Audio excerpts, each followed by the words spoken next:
तर नमस्कार मित्रांनो, मी हर्षल मुंडे आणि स्वागत आहे तुमचं आपल्या नवीन मिनी ब्लॉगमध्ये. तर आज आपल्या गावामध्ये विठ्ठल रुक्माई पालखी सोहळा आहे. चला तुम्हाला दाखवतो. तर पालखीतील सगळ्या भक्तांसाठी दरवर्षी आपल्याकडे थंड्याचं नियोजन केलेलं असतं. आज पण थंडा बनवत होते. पहिला बोललो बघू दे कसा काय बनवलंय, तो पण मला टेस्ट करू दे, नंतर तुम्ही काय तो बघा. हे बघा, ह्याला बोलतात आती घ्याई संकटात नेऊ. चांगल्या नवीन शर्टाचा वाटोला केला सकाळ सकाळ. साप मानाने हो दिला मला. तर बोललो जाऊ दे, आपला मस्त स्वर्णाला घेतला आणि बोललो चला पालखीजवळ जातो. तर हे बघा, हे भेटलं. कोणाची वाट बघतात काय माहिती. बोललो चला. इथून पुढे आलो तर वर्षानुवर्ष चालत आलेली आपली परंपरा म्हणजे पारंपरिक नृत्य करत सगळा पालखी सोहळा आनंदात साजरा होत होता. मग आपण पण पुढे आलो आणि मस्त पालखीचं दर्शन घेतलं.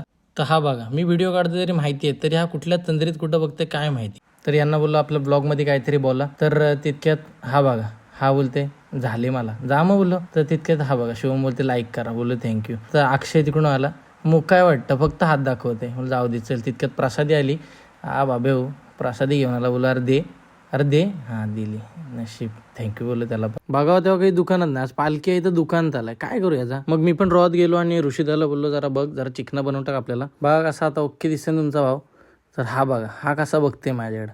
काय रे ह्याला बोललो जर लग्न झालंय हो, किती घासलास तरी आता काही गोरा दिसणार आहेस काय, नुसता पावडरला होते. मग तिथून थेट गेलो आपण पालखीचे जिकडे सगळे आपले मित्रमंडळी सगळे भजन बोलवते. मग त्यांच्यासोबत आपण पण भजनाचा आनंद घेतला. तर चिमुकला मस्त गाणी बोलवता, मी व्हिडिओ काढते तर लाजला. बोला असू दे की. तर मी बघा, मी जरा भाषण ठोकवतो. माईक बघितलं तर हा माईक तुम्हाला आयुष्यात परत कुठंच भेटू शकत नाही, फक्त ह्याच्या अंगठ्यातच भेटू शकतो. पालखीसोबत राहण्याचा फायदा हो. हे बघा कसं खात आहेत.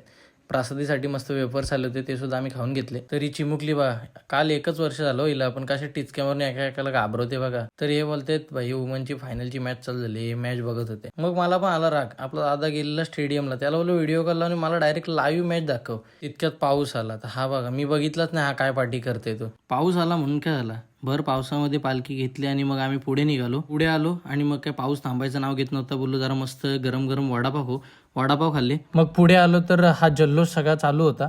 तर हा बघा, हा आमचा ऑर्गन मास्टर हो, कसा नाचतोय बघा, एक नंबर ना. आणि मग पालखी विठ्ठल रुक्माई मंदिराजवळ येऊन पोचली. मग 2 प्रदक्षिणा घातल्यानंतर आपण सगळे पालखीसोबत मंदिरामध्ये गेलो आणि मग चालू झाला तो शेवटचा जल्लोष.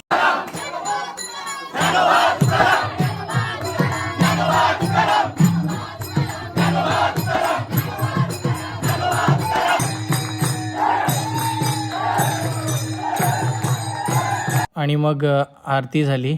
हे बघा विठ्ठल रुक्माईचं आमचं मंदिर आणि ही आहे ती गदा, 8 थर किल्ला. तर आजच्यासाठी एवढाच. तुमच्या भावाचा ब्लॉग आवडला असेल तर लाईक करा, शेअर करा, कमेंट करा आणि आपल्या यूट्यूब चॅनलला सबस्क्राईब करायला विसरू नका आणि भरभरून प्रेम द्या. बाय.